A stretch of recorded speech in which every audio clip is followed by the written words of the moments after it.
Hello, fellow Movie Crusaders, and welcome to today's episode. My name's Sean Wasserkrug, and today we're going to be reviewing the latest Teenage Mutant Ninja Turtles movie to hit theaters, Teenage Mutant Ninja Turtles Mutant Mayhem.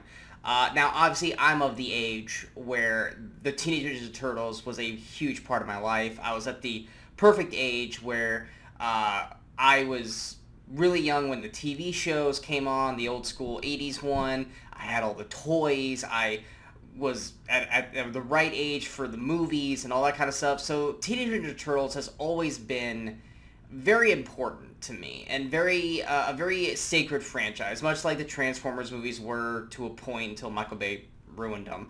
But Turtles has always been something that has always been one of my favorite things in pop culture history. I've watched almost all the TV series, even the ones that I didn't really care for, and I've obviously watched all the movies. So when I heard they were going to be making another Teenage Mutant Ninja Turtles movie about a couple years back, I was worried initially, mainly because I thought that they were building it off of the latest television series. The one that came out after the first Nickelodeon one. I know it's going to all be confusing. Which I wasn't a huge fan of that series, and I thought that that's what this movie was going to be, but then I realized that it was going to be basically a redo, which I think is like the 9th or 10th different version or redo of the Turtles, which at that point it's like, okay, let's see what they can do with this.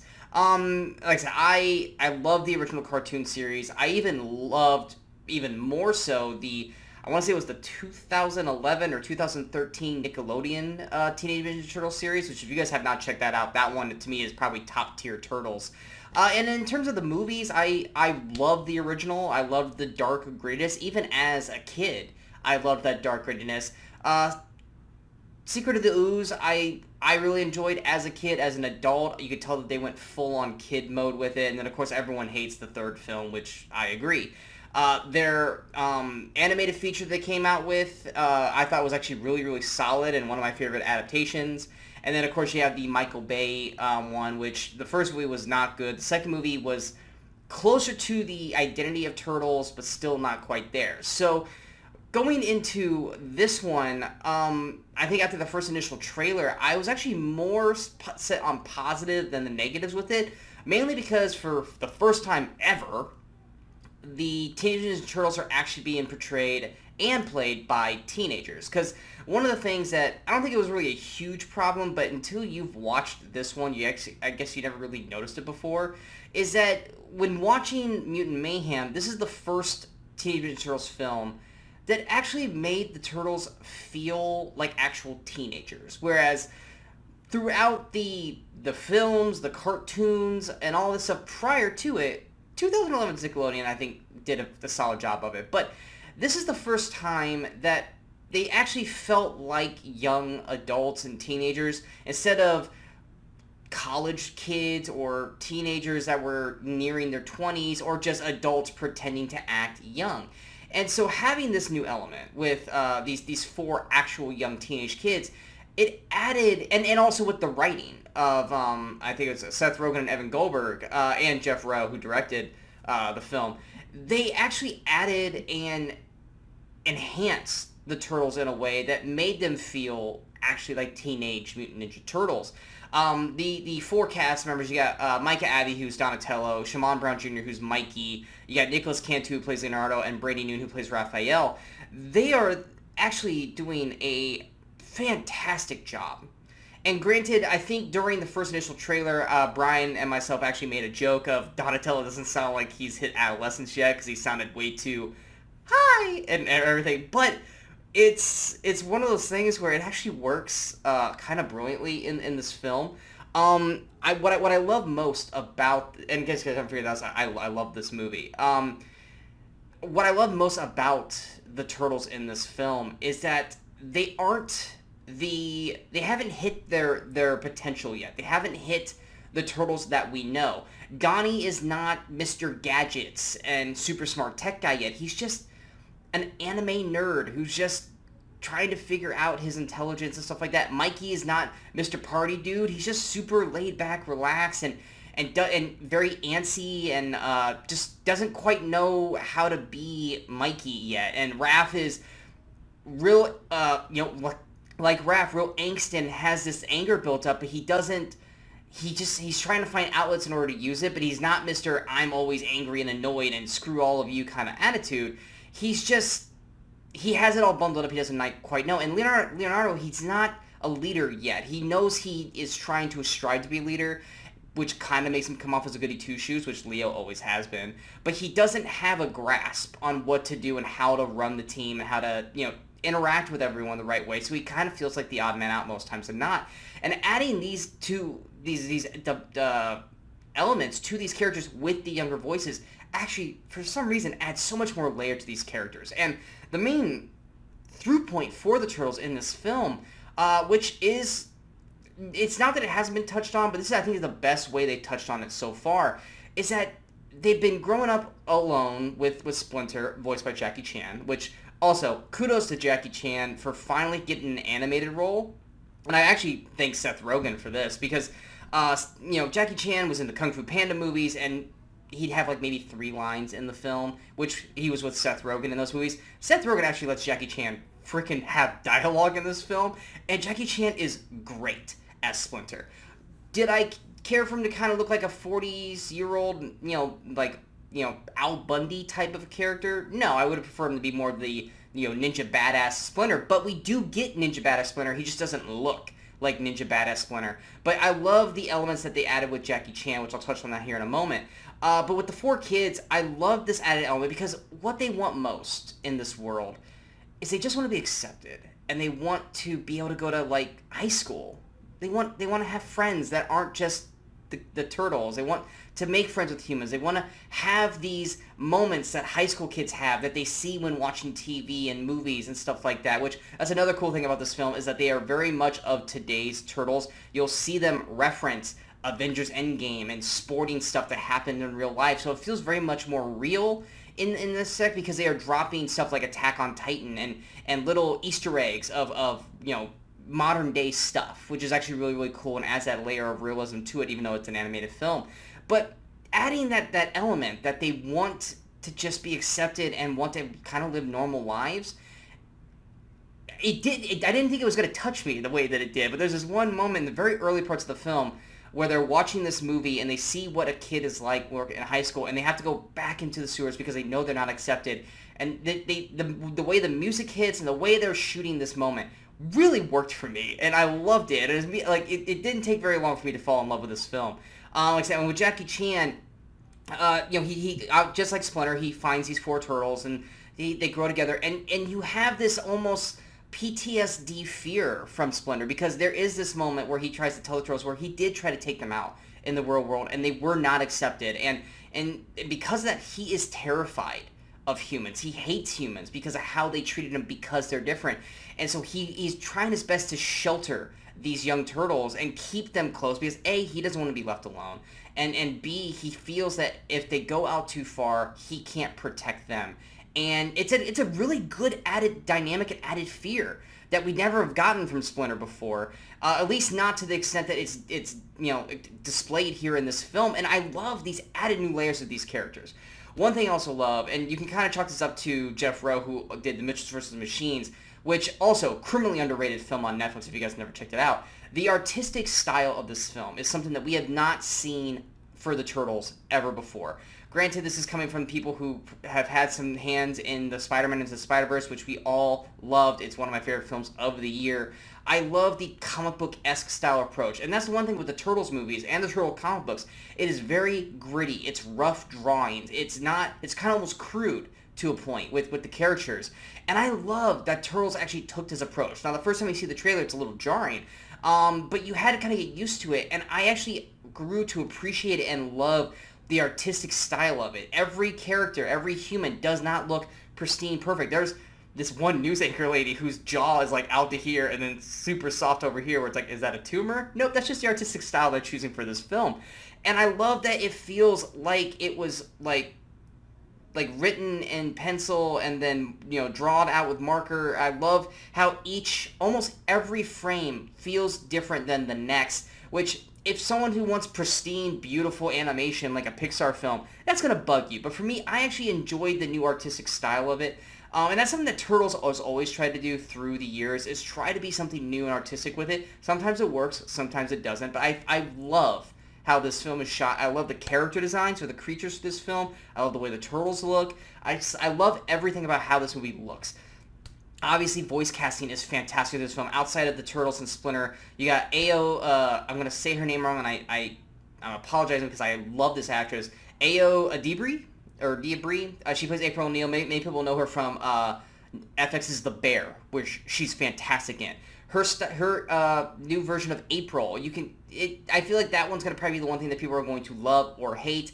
I was kind of in the middle. I miss the red-haired reporter April, but she's just as young as the Turtles in this, which they did in the 2011 series, which I actually quite enjoyed. But she doesn't look like your normal April O'Neil, which there's nothing wrong with that. And she's also a character that adds layers to herself. She is a conflicted character. She is a character that, like the Turtles, is wanting something from them and wants to utilize them to help her basically hit a different level. And for a kid, not like an adult, like, oh, I'll use these and I'll make them rich. It's more acceptance, just like the Turtles. And I think Ao does a fantastic job of portraying that through April. In terms of the rest of the cast, you've got Seth Rogen once again playing a warthog / pig. He plays Bebop. You got John Cena as Rocksteady. You got Rose Byrne as Leatherhead. Natasha Dimitrov, many people know from What We Do in the Shadows. She plays Wingnut. She's great in this movie. Juan Carlo Esposito plays Baxter Stockman. Ice Cube as Superfly. This is another character.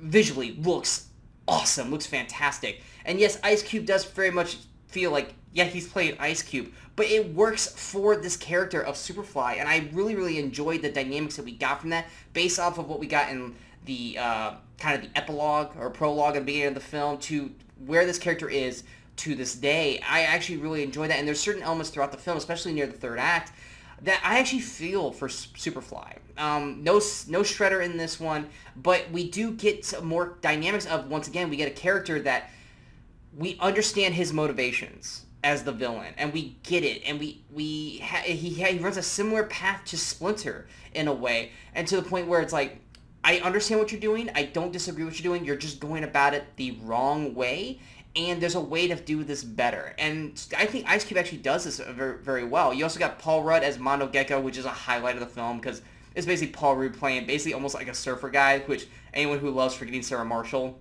he's kind of playing a character like that, and I love it. Post Malone, I don't like Post Malone at all, but I actually liked him in this as Ray Fillet. He's actually pretty funny. And you also got Hannibal Buress as Genghis Frog. So many great casts in this film. Like I said, the visual styles, everything, the action. When we actually do get action from the Turtles, I loved visually how this film is shot. I love the action aesthetics of it. And one of the highlights of this film is this movie is just so damn funny. And it's not like it's trying to do gag.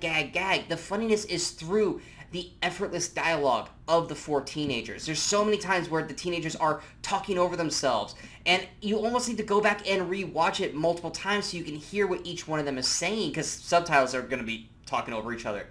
But there's so many great just little zingers and little, remarks made by the teenagers while they're talking over each other that just adds that extra elements of funniness through it.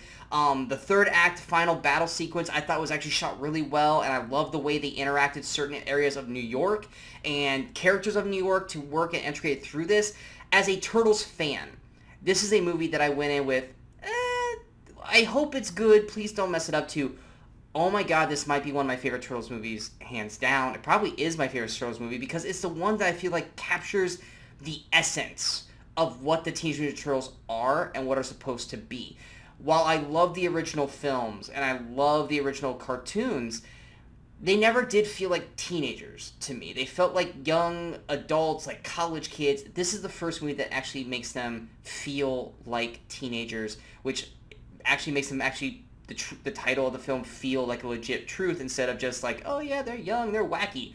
But I love the hell out of this film. I had a big smile on my face the entire time while watching it. It's the first time while watching this, whether it was in the first 15 minutes or near the end of the film, where I was like, I feel like they finally figured this out. I think Jeff Rowe and Kyler Spears, who directed this, I think they did a great job directing this and making this movie look something as good as Spider-Man Into the Spider-Verse, but still different and unique in its own way. I think Seth Rogen and Evan Goldberg, who I actually love about almost everything that they do writing-wise, I think they found the right kind of mix for these turtles and to make them feel young and hip and funny and integrates the heart of the story incredibly well to the point where you care about these characters, you care about what they're wanting and what they're striving for, and knowing that we're on a journey with these. I think they've already announced a sequel for this. I think they also announced that they're going to be doing a television series for this. So bring it on. Bring me more. I am loved what we got with this, and I cannot wait to see what they do more with this.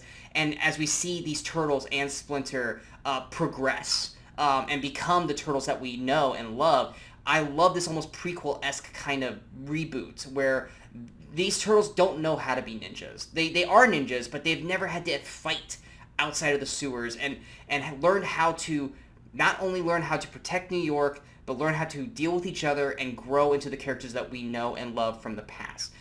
So huge recommendation for me. If you are a Turtles fan, or if you ever have watched a Turtles movie and are interested in seeing what this new unique approach is, I strongly, strongly encourage checking this out. You will not be disappointed.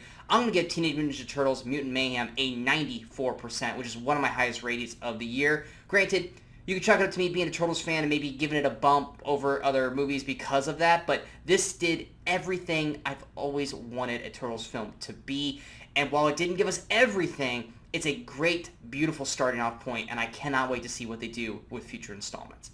I hope you guys enjoyed this review. If you guys did, go ahead and hit that like, share, and subscribe button to the channel so you guys stay up to date with all the latest videos pop up on the Movie Crusaders. And of course, hope you follow us on our social media outlets you see below. Coming up next, Brian Max and myself will be back for this week's episode of the Weekly Crusaders. We had to cancel last week's episode. We just time constraints. We just weren't able to get that one out. But the movies that we have this week are definitely going to be fun and awesome to talk about. We're actually excited to talk about these two movies, so we'll have that coming out. Did not get to see Haunted Mansion. I also haven't heard really that many good things. Eventually, I'll get that checked out, probably when it pops on Disney+. So we'll probably have that review up down the road. The Meg 2 comes out this week. I am not excited to see that, so I don't know if I'm going to check that out or not. But if I do, I will definitely have a review on the channel for you guys. So we definitely have plenty of videos coming on the channel as well as everything else. And we're also nearing video 500 on this channel. When I started this channel, I did not think 500 videos was something that we'd be able to strive for, but we are nearing it close. If not this one, maybe the next one or the second one after that, we will be at 500 videos, so plenty for you guys to watch. I thank you all who's been on this journey with me so far. I hope you guys continue to watch, and we get more and more and more people checking out the channel. So spread the word. If you guys like what you hear, you guys like how Brian and I interact, spread the word. Tell people to check out the Movie Crusaders. We will gladly have you. Leave your comments. What did you guys think of the Turtles movie? Did you guys like it? Did you guys like previous Turtles movies? Who's your favorite turtle? Mine's always been Mikey, but now that I've grown up, I've understood Raphael a hell of a lot more. I think that's a lot of people. But yeah, until next time, in case I don't see you, my name's Sean Waskrug. And until next time, go watch some movies and go have some fun.